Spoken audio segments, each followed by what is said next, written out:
నూతనమైన మొదటి పరిశుద్ధ దినం. దేవుడు మనల్ని ప్రేమించి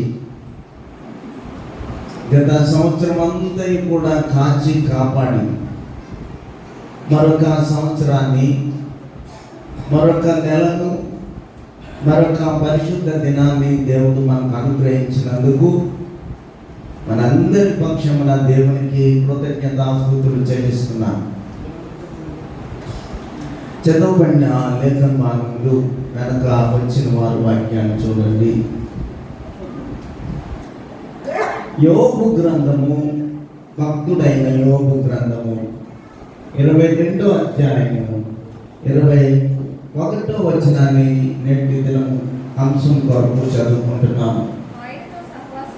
ఆయనతో సహవాసము చేసిన ఎడల నీకు సమాధానము కలుగును, అలాగుననే నీకు మేలు కలుగును. అలాగే రెండవ వాక్యం, 2వ అధ్యాయము పరిశుద్ధాత్మల కార్యములు 2వ అధ్యాయము 42వ వచనం. మీరు అపొస్తలుల బోధయందును సహవాసమందును రొట్టె విరుచుట యందును ప్రార్థన చేయుట యందును ఎడతెగక ఉండిరి. దీన్ని బట్టి అంశం ఏంటనేది మీకు అర్థమైపోయి ఉంటుందని నేను అనుకుంటున్నాను కదా. నూతన సహవాసం, నూతన సహవాసం. ఒకటి నూతన సంవత్సరము, 2 నూతన నెల, 3 నూతన పరిశుద్ధ దినము. ఈ సమయంలో నూతన సహవాసము అనేటువంటి మాట మనం చూస్తున్నాం. కాబట్టి 3 మాటలు చెప్పి ముగిస్తాను. ఎందుకంటే ప్రభు వాళ్ళలో పాల్గొనులు పొందాలి కాబట్టి ప్రాముఖ్యంగా కింద ఉన్న వారు కూడా, కింద కూడా అనేక మంది ఉన్నారు. పేర్లు అయితే తెలియదు కానీ మీరు ఉన్నారని నాకు తెలుసు. అదే రీతిగా మనందరము నూతన సహవాసం కలిగి ఉండాలి అనేటువంటి సత్యాన్ని మీ కొరకు, మనందరి కొరకు 2 మాటలు వినాలని ప్రేమతో తెలియజేస్తాం. ఇక్కడ ఉన్నటువంటి యోబుకి 3 స్నేహితులు ఉన్నారు. ఈ 3 స్నేహితులు కూడా ఎలీఫజ్ అనేటువంటి వాడు, జోఫర్ అనేటువంటి వాడు, బిల్దదు అనేటువంటి వారు 3 స్నేహితులు. ఈ 3 స్నేహితులు ఎప్పుడు కూడా యోబును విమర్శించడమే కానీ, యోబును దూషించడమే కానీ మంచి సహవాసం కలిగి ఎప్పుడు లేరు.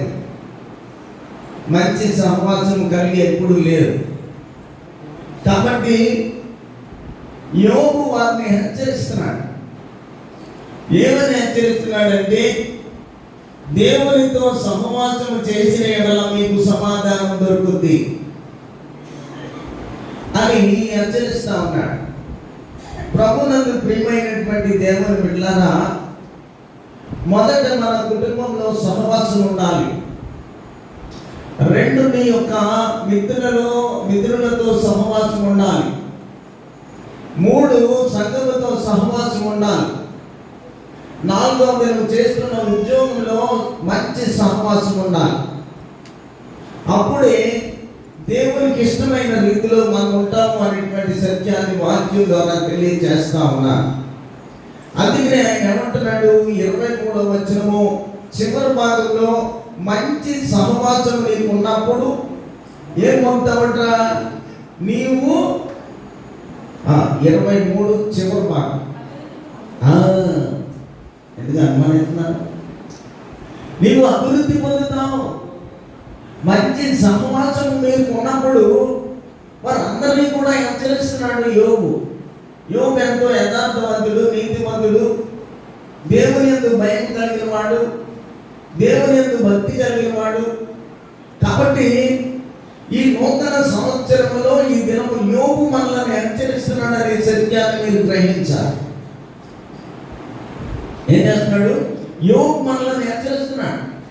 ఒక స్నేహితుడే కాదు, రెండవ స్నేహితుడే కాదు, మూడవ స్నేహితుడే కాదు, తన భార్యనే కాదు, భార్య కూడా అనేక సార్లు విమర్శించింది. దేవుడు లేడని ఒకసారి ఒప్పుకో. దేవుడు లేడని ఒప్పుకుంటే నీకు ఏమైతే కోల్పోయావో అన్నీ పొందుకుంటావు, ఏమైతే పోయిందో అన్నీ వస్తాయి.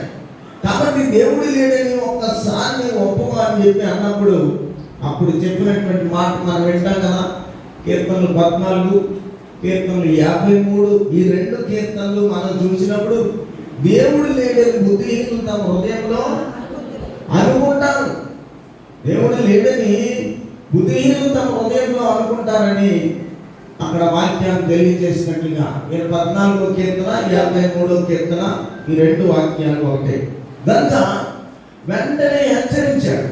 హెచ్చరించి ఏమని చెప్తున్నాడంటే, దేవునితో సహవాసం చేసిన యెడల నీకు సమాధానం కలుగును, అలాగే నీ కుటుంబంలో మేలు జరుగుద్ది, నీ కుటుంబంలో సంతోషం కలుగుద్ది, నీ కుటుంబంలో సమాధానం జరుగుతుందని హెచ్చరిస్తా ఉన్నాడు. కాబట్టి ఈ నూతన సంవత్సరంలో మన అందరము నూతనమైనటువంటి సహవాసము కలిగి ఉండాలని ప్రేమతో తెలియజేస్తున్నాం. సంవత్సరానికి ప్రారంభంలో ఉన్నాం, నెలకు ప్రారంభంలో ఉన్నాం.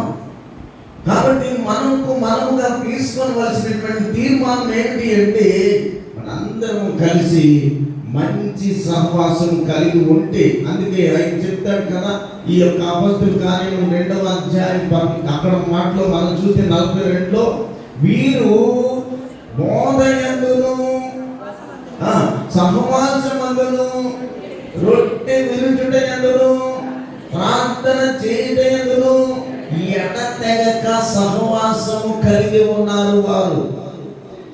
కాబట్టి మనకు కూడా ఏం చేయాలంటే ఈ నూతన సంవత్సరంలో ప్రత్యేకమైనటువంటి హెచ్చరిక నీకు దేవుడు ఇస్తున్నాడు. ఈ దినం, ఆ దినం యోబు తన స్నేహితులను ఇస్తే, ఆ దినం యోబు తన భార్యను హెచ్చరిస్తే, అదే యోబు యోబు ద్వారా దేవుడు మనల్ని హెచ్చరిస్తా ఉన్నాడు. ఈ సహవాసము దేవునిలో ఉండడానికి నీ కుటుంబం మంచి సహవాసంలో కట్టబడాలి, నీ ఉద్యోగము మంచి సహవాసంలో కట్టబడాలి, నీ యొక్క సంఘ జీవితం మంచి సహవాసంలో కట్టబడాలి. అందుకని యోబు ఇచ్చినటువంటి హెచ్చరిక దినము నీకు నాకు మనందరికీ కూడా దేవుడు అనుగ్రహిస్తా ఉన్నాడు. 1 కొరింథీ పత్రిక 1వ అధ్యాయం 19వ వచనంలో, 1వ అధ్యాయం 9వ వచనంలో మనం చూస్తే, మన ప్రభు అయినటువంటి యేసుక్రీస్తు అను తన కుమారుని సహవాసమునకు మిమ్మును పిలిచినటువంటి దేవుడు,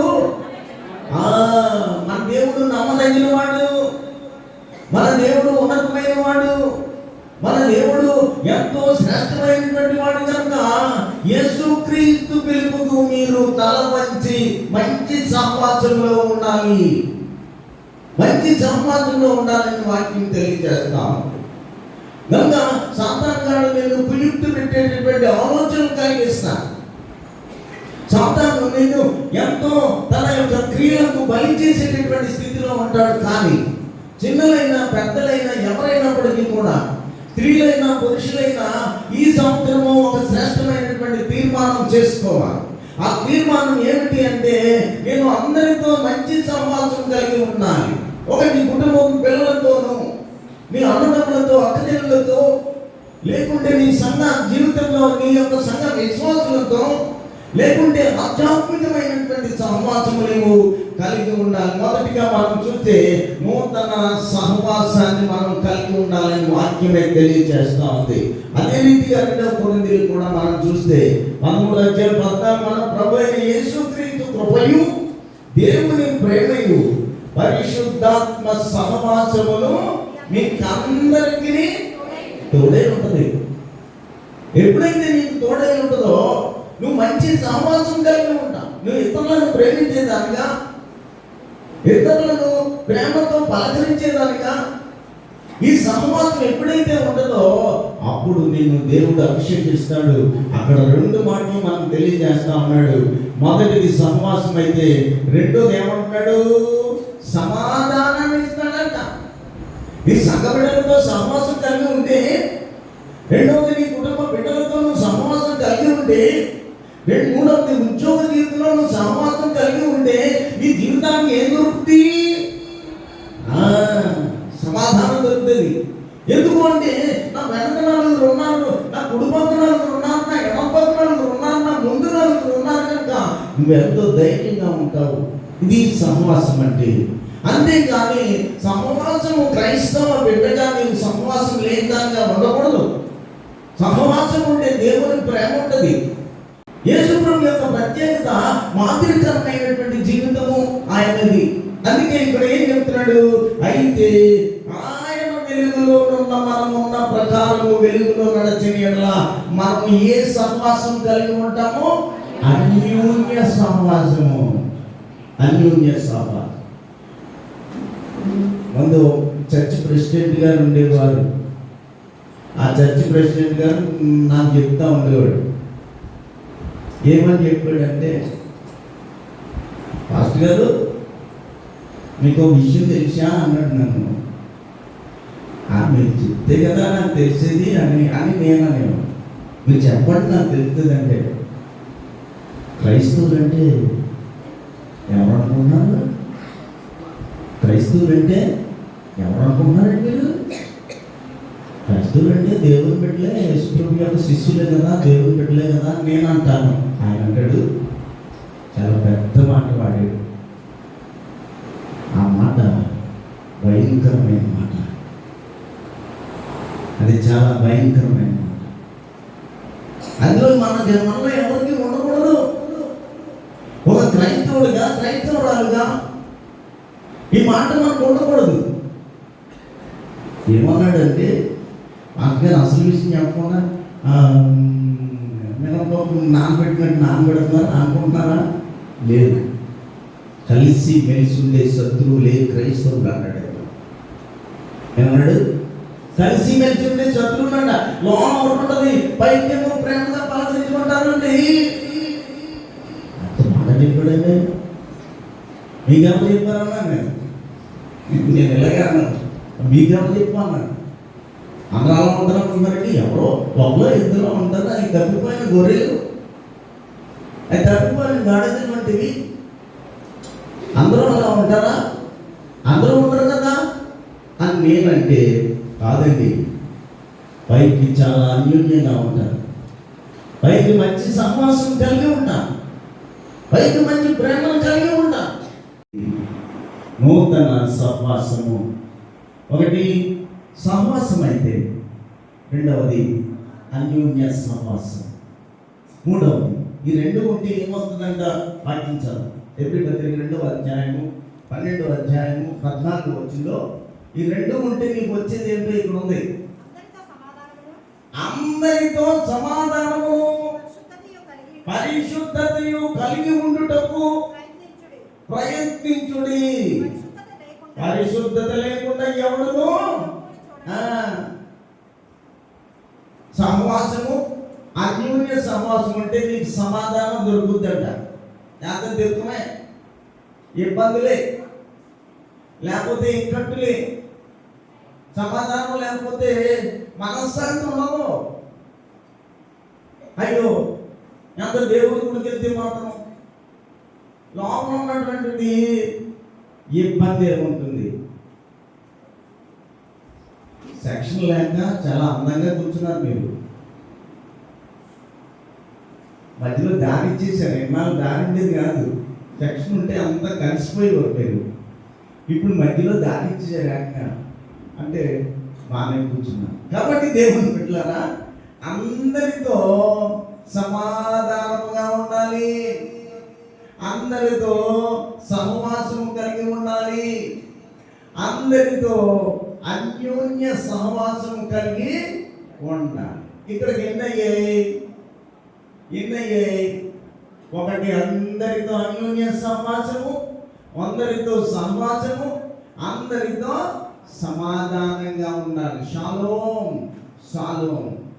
ఈ షాలోమ్ అనేటువంటి పదము సమాధానము, సమాధానం. హెబ్రోన్ చర్చిలో అందరూ లేచారు అనుకో, షాలోమ్ షాలోమ్ అంటే అందరూ కూర్చున్నారు అనుకోండి, షాలోమ్ షాలోమ్ అంటే అదేంటి? నీకు నాకు సమాధానం, నీకు నాకు ఎటువంటి భేదాలు లేదు, హృదయంలో లేదు, మనసులో లేదు, అంతరంగంలో లేదు, నా వ్యక్తిగతంగా లేదు, నా కుటుంబపరంగా లేదు, నా సంఘ పరంగా లేదు, ఎటువంటి భేదం లేదు. నీవు నేను సమానము దేవుని సన్నిధానంలో. కాబట్టి మనకు ఉండవలసింది అందరితో సమాధానం ఉండాలని వాక్యం తెలియజేస్తా ఉంది. అప్పుడు పరిశుద్ధత కలిగి ఉంటాం, అప్పుడు ప్రభువుని చూస్తాం, ప్రభు దర్శనాన్ని చూస్తాం. అందుకే నేను దేవుని వాక్యము తెలియజేస్తాను.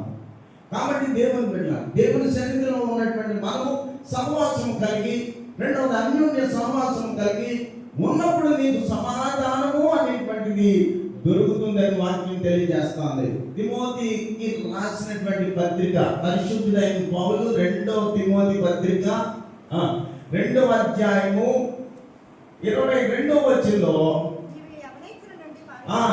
నీవు నీ యవ్వనేచ్ఛల నుండి పారిపోము, పవిత్ర హృదయులై ప్రభువునకు ప్రార్థన చేయు వారితో కూడా నీతి విషయంలో సమాధానము, విశ్వాస విషయంలో సమాధానము, ప్రేమలో సమాధానము, సమాధానంలో సమాధానమును వెంటాడుము. ఎంత బాగా చూడండి, ఉత్తరం సమాధానంలో సమాధానాన్ని వెంటాడాలంట.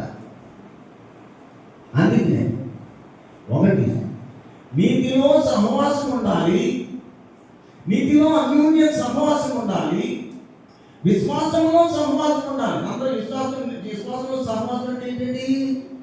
అందరూ కలిసి దేవుని ప్రార్థించడం. నీతిలో సహవాసము, అన్యోన్య సహవాసం. ఇంకా సమాధానము, ప్రేమలో సమాధానం, సమాధానంలో సమాధానాన్ని వెంటాడాలి. దాన్ని నువ్వు అప్పుడు పొందుకుంటావు. ఈ సంవత్సరం అంతా ప్రభువా నాకు మంచి సమాచారాన్ని, నాకు అన్యోన్య సమాచారాన్ని, ఈ సంవత్సరం అంతా కూడా నీ సమాధానాన్ని నాకు అనుగ్రహించి ప్రభువా అని ప్రార్థన చేయాలి మనం. ఎందుకంటే ఇది మొదటి పరిశుద్ధ దినం. ప్రభు బలలో నువ్వు ప్రవేశిస్తున్నావు అంటే, ఆయన యొక్క శరీరం నువ్వు తింటున్నావు అంటే, ఆయన శరీరం, ఆయన రక్తాన్ని నువ్వు తాగుతున్నావు అంటే, నేను కూడా వెంబడించేది సహవాసము, అన్యోన్య సహవాసము, సమాధానం.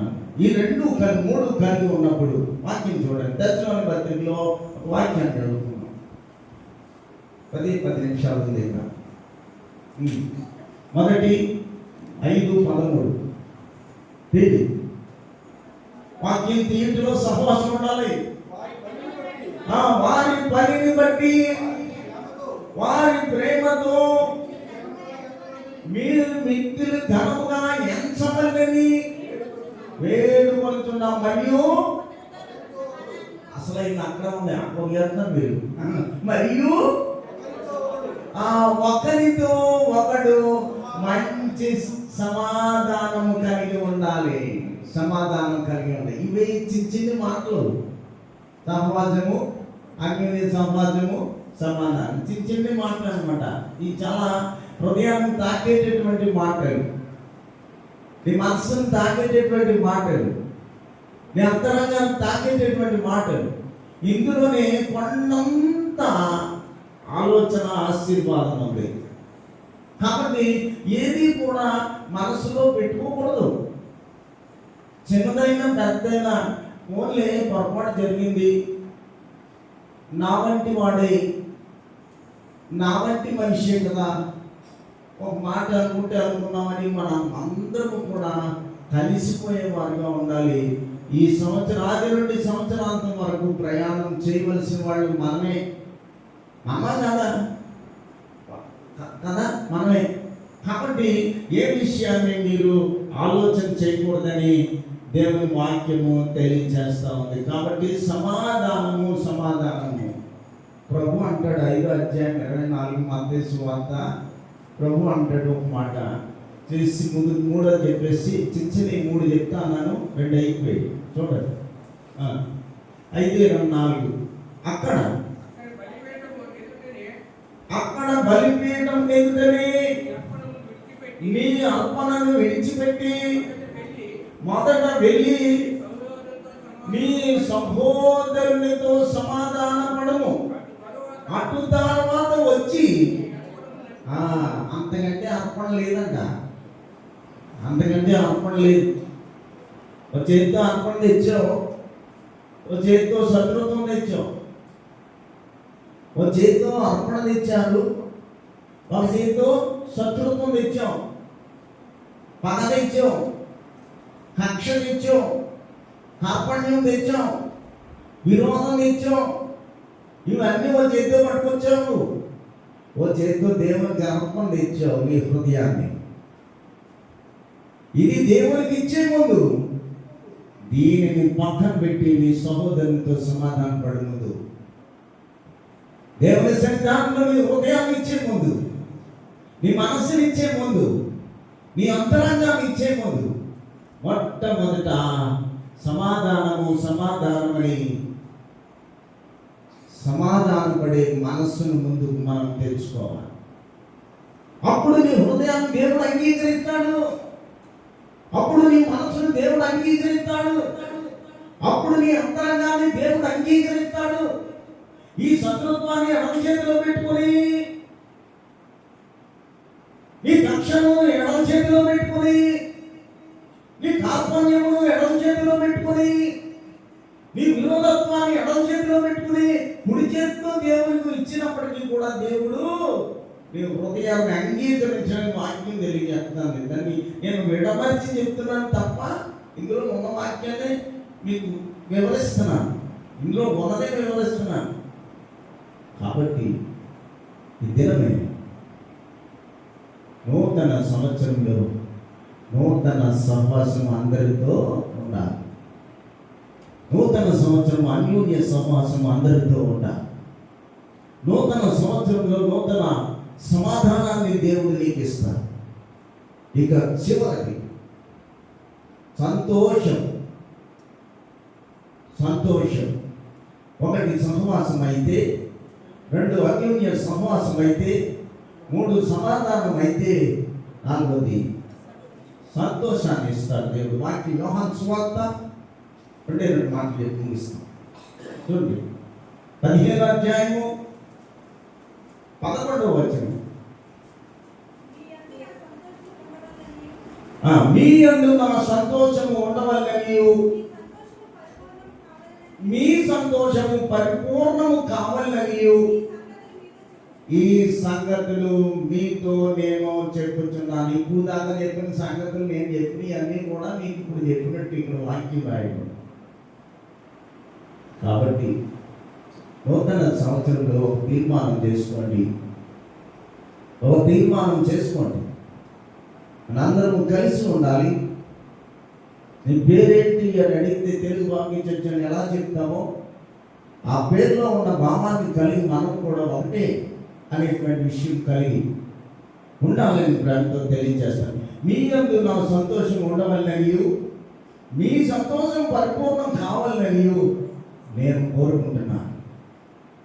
కోరుకుంటున్నానని ప్రభువే ఇక్కడ తెలియజేస్తా ఉన్నాడు. అది 16:20లో కూడా 16వ అధ్యాయం 20వ వచనంలో కూడా మీరు ఏడ్చి ప్రలాపింతులు కానీ లోకము సంతోషించు, మీరు దుఃఖితులు, మీ దుఃఖము సంతోషమగునని మీతో నిశ్చయముగా నేను చెప్తున్నాను. ఒకటి మనం పోట్లాడుకుంటున్నాం. క్రైస్తవుడు పోట్లాడుకుంటున్నాడంటే లోకం ఏం చేస్తుందా? ఇక్కడ చూడండి, ఇక్కడే ఉంది. మీరు ఏడ్చి ప్రలాపింతులు కానీ లోకము మనలో మనం దుఃఖపడతాం. నా సహోదరితో నేను విరోధం కలిగి ఉన్నాను, నా మిత్రుడితో నేను విరోధం కలిగి ఉన్నాను, నా సంఘంతో నేను విరోధం కలిగి ఉన్నాను, నా తల్లితో నేను విరోధం, నా తమ్ముడితో నేను విరోధం కలిగి ఉన్నాను. నువ్వు ఏడుస్తుంటే లోకం ఏం చేస్తే సంతోషిస్తుంది. తప్పలో పడితే పక్షంగం తప్పట్లో ఉండదు.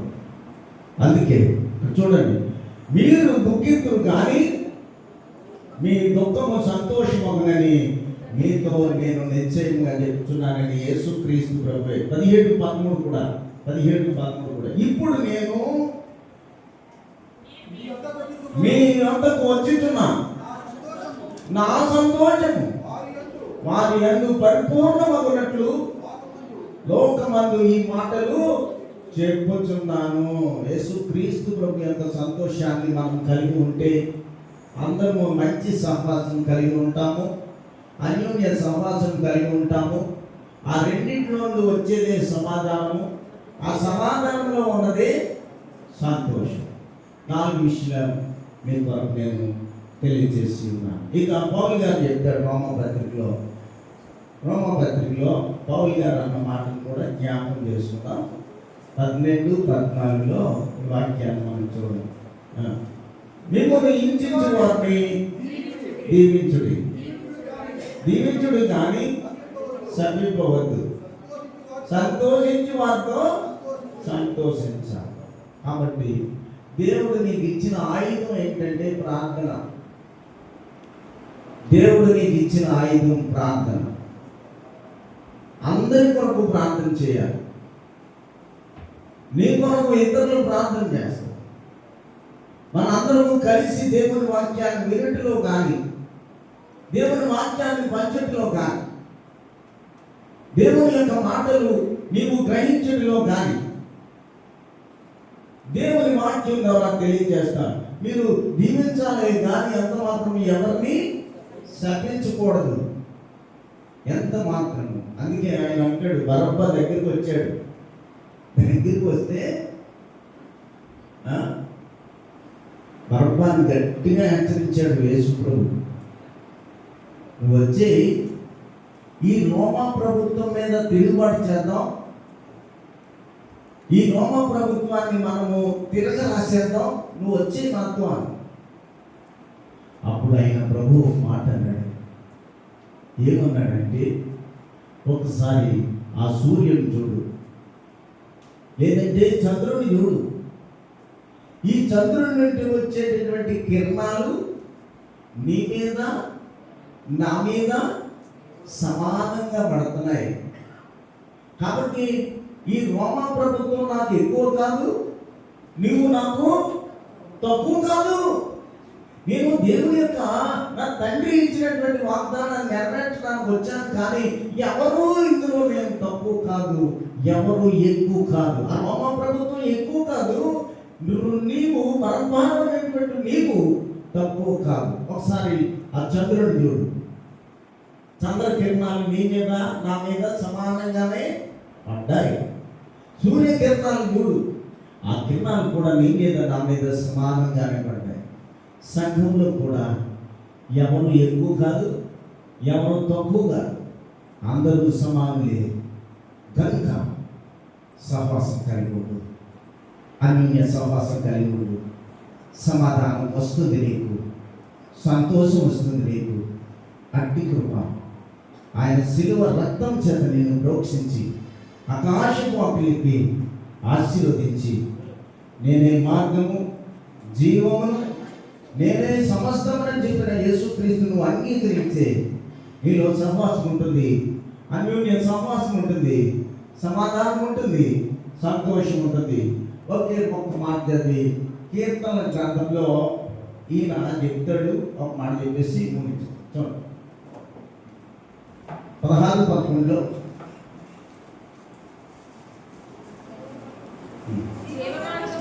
జీవ మార్గము నీవు నాకు తెలియజేసేదవు, నీ సన్నిధిని సంపూర్ణ సంతోషము కలదు, నీ కుడి చేతిలో నిత్యము. దేవుని సన్నిధానంలో ఉన్నది నీకు రావాలి అంటే, నువ్వు పొందుకోవాలంటే జీవ మార్గంలో మనం నడవాలి. దేవుని యొక్క జీవ మార్గము నీవు నాకు తెలియజేసేదవు, నీ సన్నిధిని సంపూర్ణ సంతోషం కలదు, నీ కుడి చేతిలో నిత్యము సుఖములు కలవు. అదే సంతోషము, అదే సమాధానము, అదే సంవాసము, అదే అన్యోన్య సంవాసము. అట్టి కృప పరిశుద్ధాత్మ దేవుడు మీకును నాకును మనందరినీ అనుగ్రహించును గాక. ఆమేన్. ఆమేన్. ప్రభువు నిన్ను ఆశీర్వదించి నిన్ను కాపాడును గాక. ఆమేన్. ప్రభువు నీకు తన సన్నిధి కాంతి ప్రకాశింపజేసి నిన్ను కరుణించును గాక. ఆమేన్. ప్రభువు నీ మీద తన సన్నిధి కాంతి ఉదయింపచేసి నీకు సంతోషమును సమాధానమును సమృద్ధిని కలుగజేయును గాక. ఆమేన్. ఆమేన్. ఆమేన్. ఆమేన్. ఆశీర్వాదం మామే